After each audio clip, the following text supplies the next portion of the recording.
You are listening to Exploring Sacred with your host, Denise Iwana Francisco, on the Temple Within Radio and Digital Media Network, giving voice to the sacred. Good morning, everybody. Welcome to a brand new day, an opportunity to begin again, and always a beautiful moment to take a look at what we are grateful for in our lives. Having an attitude of gratitude is a great good thing, and I am grateful for this brand new day and all that it brings with it, all of the opportunities, and a time to be here with all of you.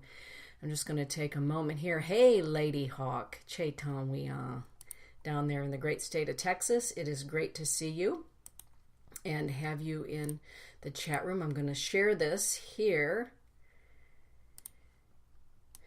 this link. Please join me in the chat room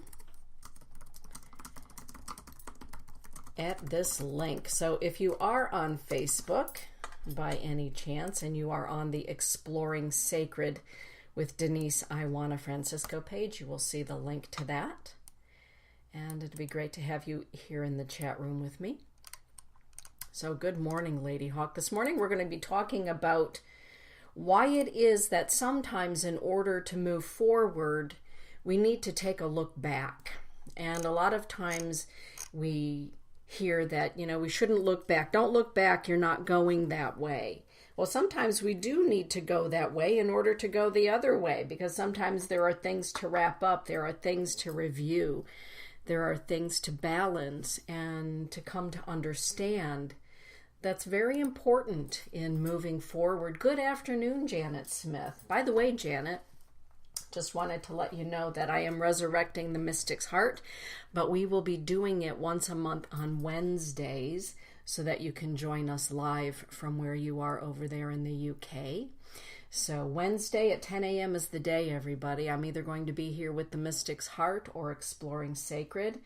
And in either case, I hope you join me in the chat room, because as we know with the Mystic's Heart, I will have the Mystic's Heart Empowerment decks out and sharing some words of encouragement and insight once a month here on Spreaker. So good morning, Cousin Corey.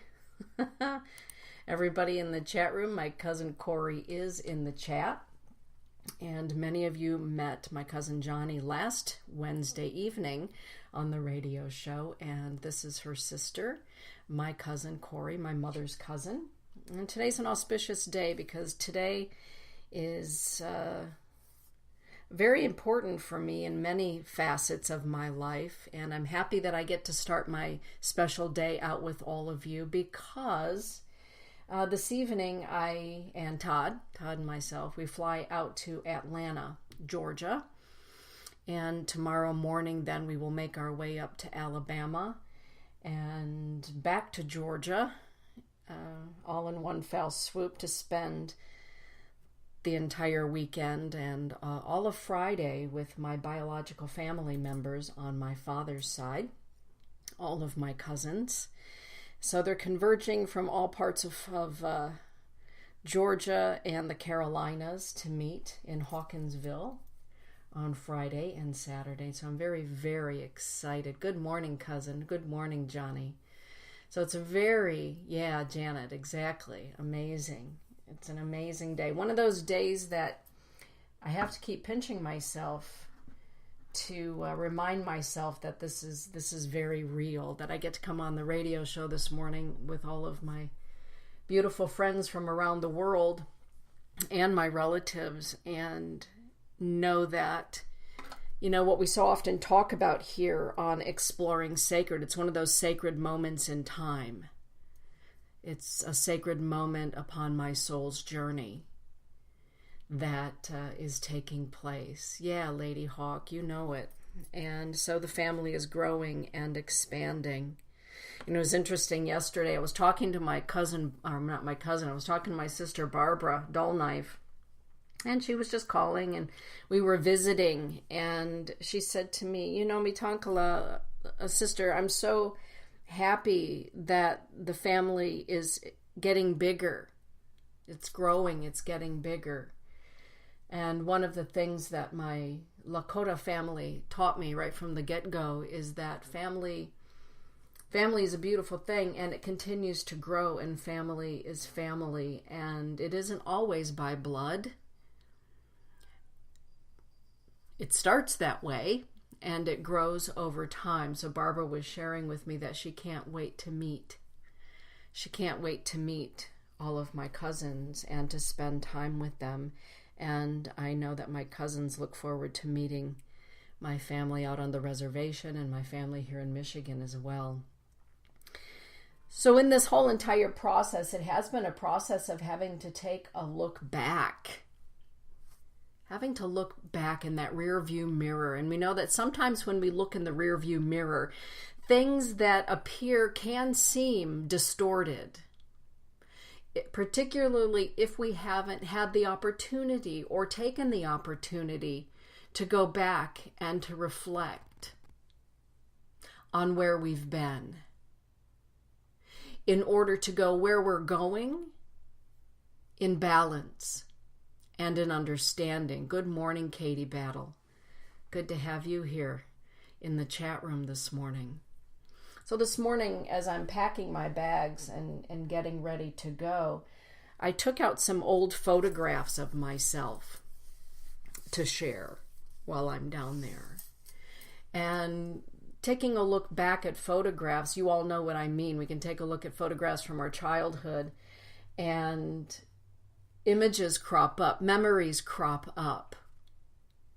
And sometimes if they're painful memories or memories that are attached to a lot of emotion, we can stuff those away because we don't want to deal with the emotion or the memory at that time.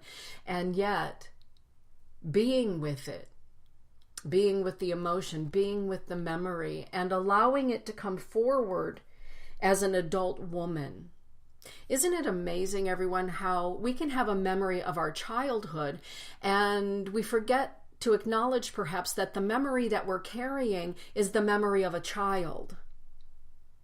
And the memory of the child is very, very important, don't get me wrong, because our childhood is built upon moments and built upon memories and interactions or the lack thereof.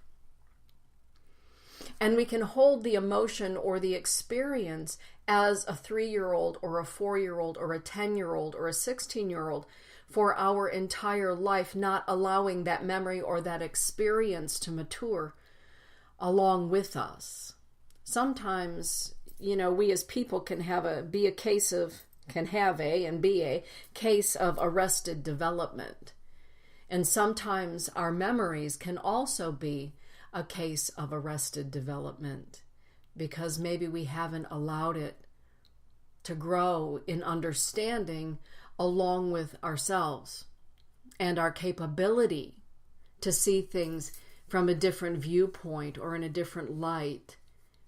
Because we're older, we have a few more miles on the odometer, and I think that that's really important. And one of the things that, as most of you know, I've been doing since mid-December, thanks to Corey for reaching out to me, taking a look back, sorting through the photographs, sorting through the journals. Heck, I was even looking at my book, Embracing the Mystic Within, and going back and reading the first chapters of that book and how they pertained to me at that time. And then looking at my book, Prayers and Incantations to the Light, to see how life in that moment pertained to me at that time, and taking a look back on how those experiences have made me who I am. Thank you for that, Janet. Right, and going back even further, it's interesting when we find out about our ancestry, how not only looking back helps us to understand and bring forward with balance and a compassionate heart, hopefully a compassionate heart where we are in this moment, but looking back even further to the land that our people come from and looking at those people and those customs and those traditions with compassion. One of my favorite things about Buddhism is the Buddha Hote, right? That Buddha represents the Buddha of compassion, and he has that great big belly, that great big jolly belly. And that belly is jolly and joyful because the Buddha Hote learned not to be attached to his experiences, but he learned to have compassion for them and to have compassion for everyone and everything that was a part of any experience or any sacred encounter. And that's not easy to do in our humanness. That's why the Buddha was a Buddha, right? Siddhartha became a Buddha, an enlightened one. I'm not there yet. So sometimes there are memories that contain anger or sadness or sorrow or frustration or, what the hell was that? But looking at it from the viewpoint of a 56-year-old woman does help to give it compassion. Any experience, compassion. What are your thoughts about that, everybody? Because I know you all know what I'm talking about, looking back in order to move forward and really sitting with it, as my sister Barbara would say, sitting with it and praying with it. Mitankala, pray about that, be with that. Go get your chanupa and pray with your pipe and be with that, right? Or as my Auntie Barb would say, get your butt back in church and think about it and be with it. So many ways of being with our experiences. So many beautiful ways. But looking back in order to move forward also has another tone to it. And sometimes as children, we're so naive and we're so pure that we don't necessarily understand the fullness of what's really going on. And as we get older, we can look at things with a heart of compassion for ourselves as children going through those things, or parents doing the best that they can do at any given time. And as we grow older, we can also look back and say, wow, now I understand. Now I understand what was really going on. I was so young and naive, I didn't know. I couldn't look at it from an adult's perspective. And in our innocence, we may see things innocently, but in our adulthood, we can take a look back and say, oh my God, that was really happening. That was really happening. I can't believe that really happened. And in either case, sitting with it and being with it and understanding that all of it has made us who we are today. I wouldn't be who I am today if it were not for, sometime in the winter of 1962, Billy King, my daddy, and Connie Eckert, my mother, having a moment in time together. And in that moment of time together, I envision my soul, my spirit saying, those are the two I'm choosing to bring me into that world. I'm going to choose those two people who are having a human experience to bring me to the earth plane so that I can have an earthly experience. With all of the ups and downs, the foibles, the joys, the triumphs, the passion, the questions, all of it.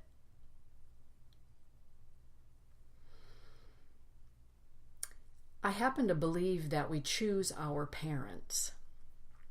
And I do remind my kids of that every so often. I remind them that, hey, you chose me. Good, bad, or indifferent, here I am. And looking back, I look at the divine moment in time in choosing those two beautiful human beings to be my parents. And looking back and understanding that even though I was immediately given up for adoption and given up for adoption again, Creator never failed me. Creator has never failed me. The universe has never let me fall. There has always been someone, something to catch me. And if I were to look back at my life and think to myself at this time, What is the greatest blessing of it all for me is the understanding that at no time was I ever left by spirit, by my guardian angels, by my ancestors, by Creator of all things. Good morning, Angie. I was never left, and I was never left to fail. And that's a really beautiful realization that I can share with others. And it always reminds me of that bit in the Bible about the birds. You know, the birds don't worry about where they're going to eat next.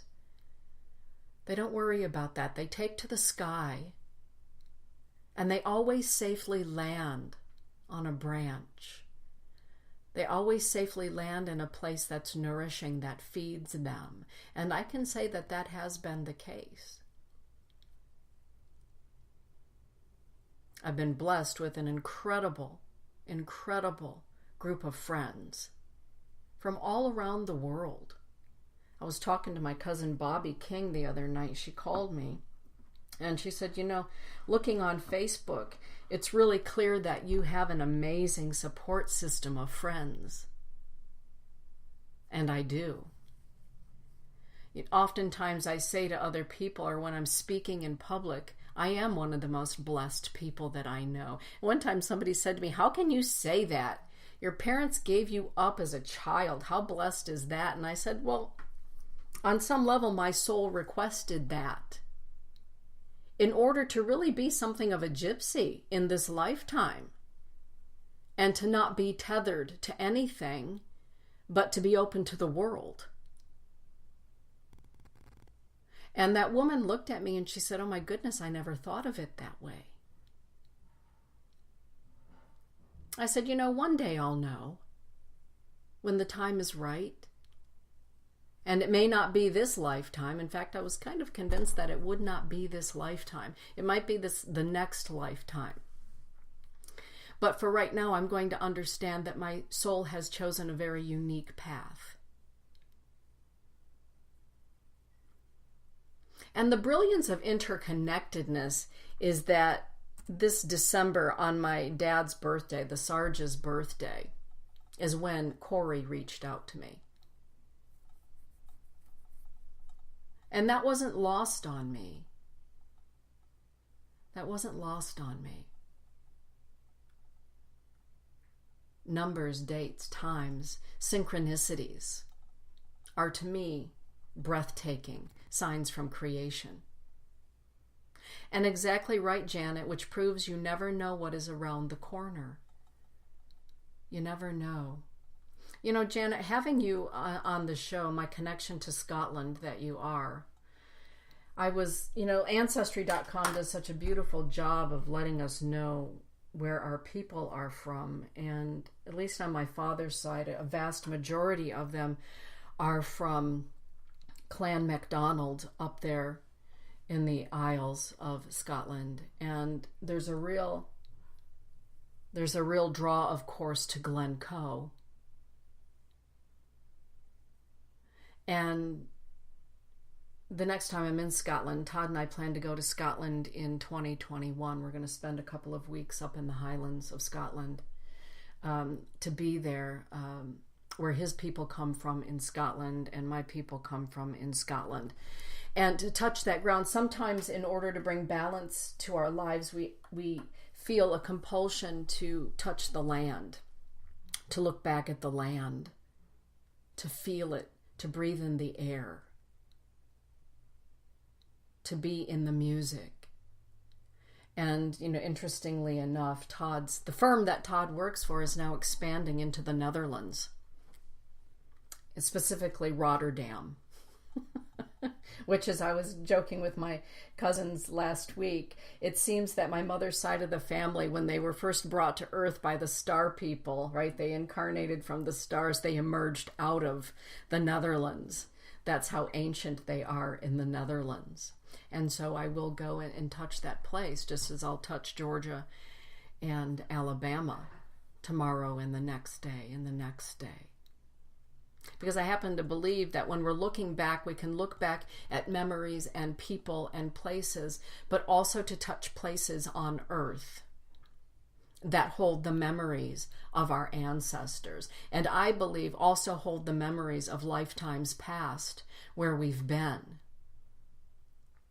Lifetimes past where we've been, to touch into that memory. And sometimes I believe our ancestors live through us in order for us to reconcile and bring understanding to their memory. Sometimes when we look back, it isn't just for us, but it can be for an entire clan, an entire Teoshpaye, an entire family, to look back and to bring healing in order to move forward in a good way. In a good way.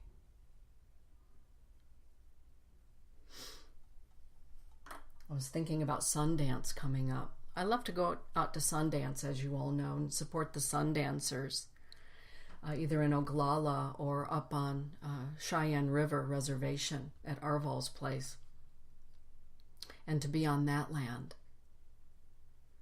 to be here present on this parcel known as Turtle Island, to our Native American relatives. Looking back, it's interesting when we look back, we can be in the same family unit and we can all look back and see different things because we're all unique. We can all look back. I mean, we can look back. My daughter can look back at the Sarge, my dad, and say he was the most wonderful grandpa in the universe, because he was. My father was the best grandfather any child could possibly hope for.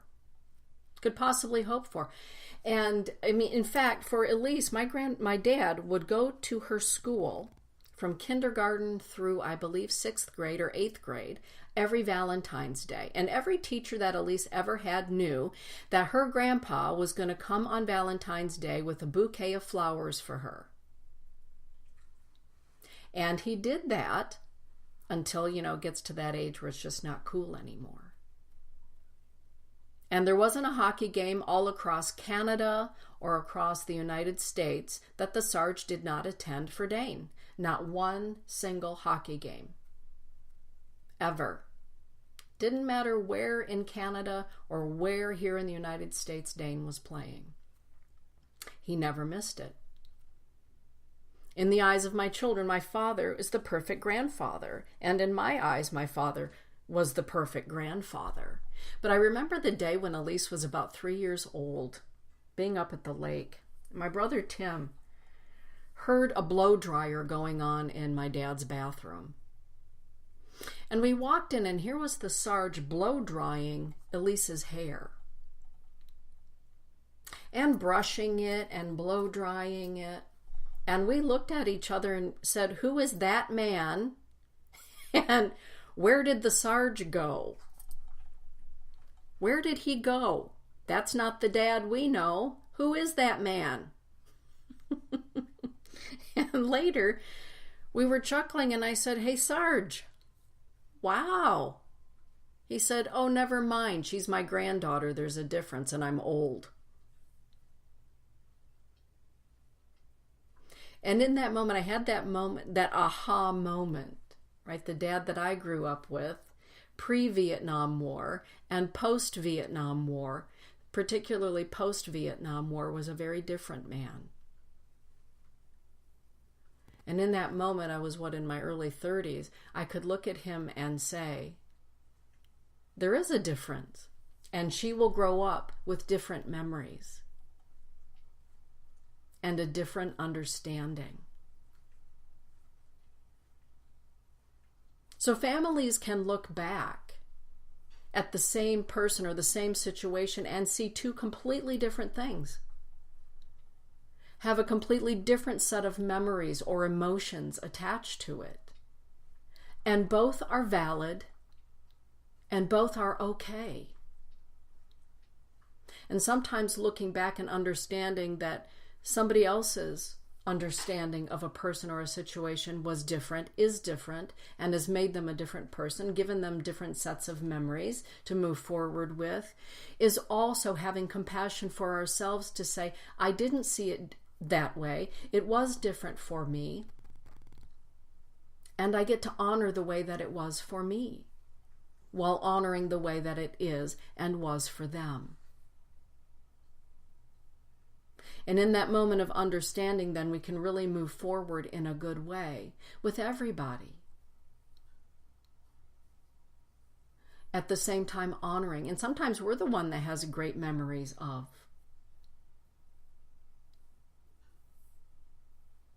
And we can't understand why someone would look disparagingly at someone that we love or we have great fondness for or experiences with.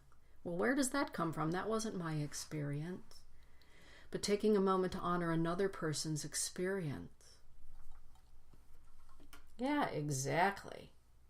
Me and Tim kind of looked at each other like, who stole Dad? Did an alien ship come and swoop him up and replace him with somebody different? Oh my.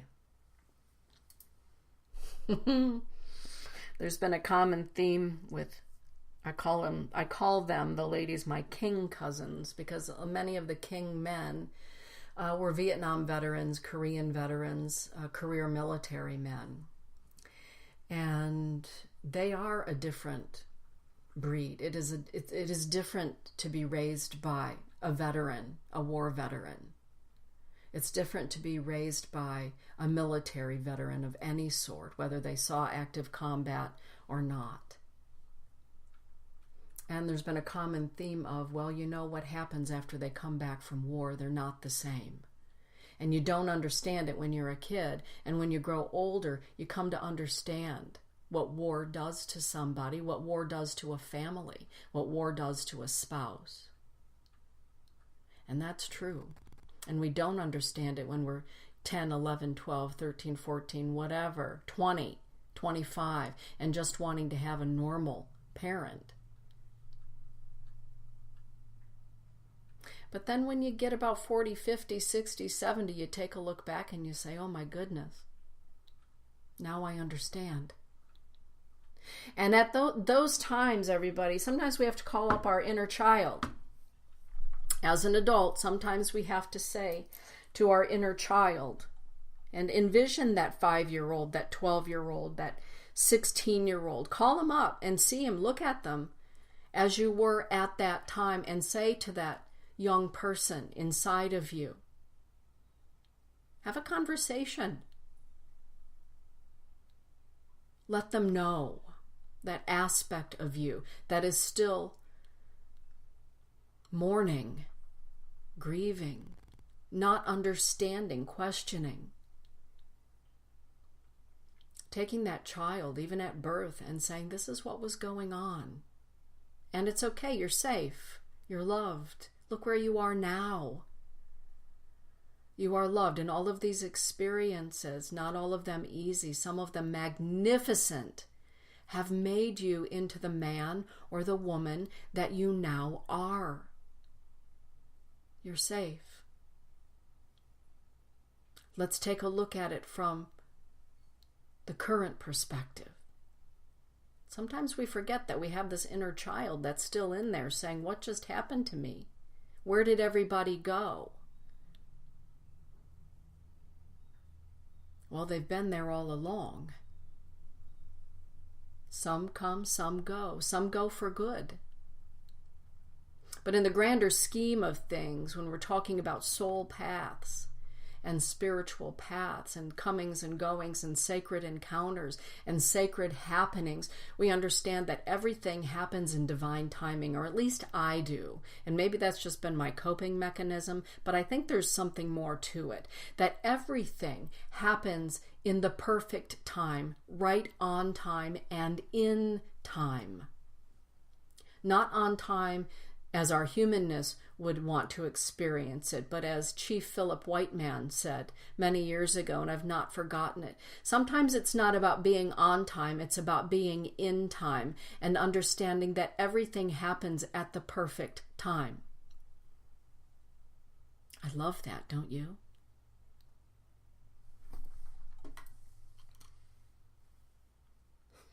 You come a long way, baby. That's right, Katie. Janet is saying, I try not to have any regrets in life. Our experiences are what shape us. Good morning, Cindy. Yeah, our experiences shape us. And they either make us stronger and wiser, or they can cripple us. Sometimes they can cripple us for a little while, and then we get over it because we take a moment to take a look at what's really going on, and we come out of the chute, we come out of the gate really strong, wiser, more compassionate, with that Hote Buddha belly, right, of compassion for ourselves and others. And that doesn't mean being a doormat to our experiences at all. Sometimes we get an eyeful of understanding and we say, hey, wait a minute. This right here is where I am drawing the line. I'm shutting the door. I'm creating a boundary. No more of that. Just because there's a legacy of abuse doesn't mean that I need to continue it. Just because there's a legacy of addiction doesn't mean I need to continue it. Right? Whatever it happens to be. Have a beautiful day at work, Lady Hawk. Thank you for that. Whatever it happens to be is, I believe, happening to make us wiser, right? To bring us to the fullness. To bring us to the fullness of who we came here to be. And in this moment, it's about to get really full in so many beautiful ways. In so many beautiful ways. We never know what's around the corner. I love that. We really don't. My friend Linda Griezak down there on Sanibel Island, Lindy, she has this great saying, expect nothing and enjoy everything. She has said that since the first day that I met her. Expect nothing and enjoy everything. I like that. No expectations. Finding joy where it is. Setting boundaries where they need to be set. Revisiting memories that need to be brought into balance. Talking to the inner child that may still be confused, that hasn't caught up to the rest of our years, our decades maybe. And thanking the soul, right, our soul and our spirit, for allowing us this amazing opportunity here on earth. Thank you, Creator of all things. Hi hane washde tunkashila, ampe tu washde wakantanka. Good morning, Great Spirit, Creator of all things. Wopila, thank you for this day. Thank you for the opportunity to walk sacredly on Grandmother Earth today. To be kind to every living thing, seen and unseen, and even to myself. Giving thanks to my relatives who have gone before me and those that have appeared to me. To my friends who are like family, who have always been with me. For family who will become much deeper rooted in my life. Thank you. I'm grateful. It's a great way to start a day. It's a beautiful way to start the day. And when I begin my day like that, which is how I begin every day, pretty soon you come to understand that all along, looking back, all along, every experience supported us in some way. Nourished our growing wisdom, nourished our strength or our capacity for strength. Our capacity to look at people all around the world, let alone in our families and our neighborhoods, as our relatives. It's a beautiful thing. You know, every time I bring out my Port Marion China, I think of you, Janet, and that moment sitting in the sun there in Portmeirion, Wales. And Angie, every time now I see anything having to do with Jimmy Buffett, I think of you and your hubby down there in the Keys.